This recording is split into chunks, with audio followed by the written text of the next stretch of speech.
মুসলমানদের প্রত্যেকটা অ্যাক্টিভিটি, মুসলমানের ব্যক্তি জীবন সেভাবে চলবে, কোরআন যেভাবে বলবে, হাদিস যেভাবে বলবে। মুসলমানের বক্তব্য সেটাই হবে, কোরআন যেটা বলবে, হাদিস যেটা বলবে। মুসলমানের পরিবার সেভাবে চলবে, কোরআন যেভাবে বলবে, হাদিস যেভাবে বলবে।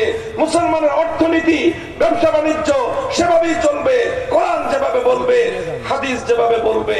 মুসলমানদের বিচার ব্যবস্থা, আদালত সেভাবেই চলতে হবে, কোরআন যেভাবে বলবে, হাদিস যেভাবে বলবে। মুসলমানদের রাষ্ট্র সেভাবেই চলতে হবে, কোরআন যেভাবে বলবে, হাদিস যেভাবে বলবে। এই শিক্ষা যদি ধারণ করতে পারি তাহলে আমি বুখারী শরীফ অনুধাবন করলাম।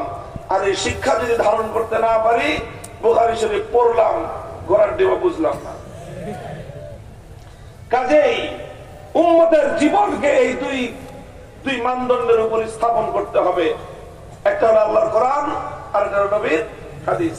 আল্লাহর নবী বিদায় লান তাদিল্লু মা তামাসসাকতুম বিহিমা, দুটি জিনিস তোমাদের কাছে রেখে গেলাম, এই দুটি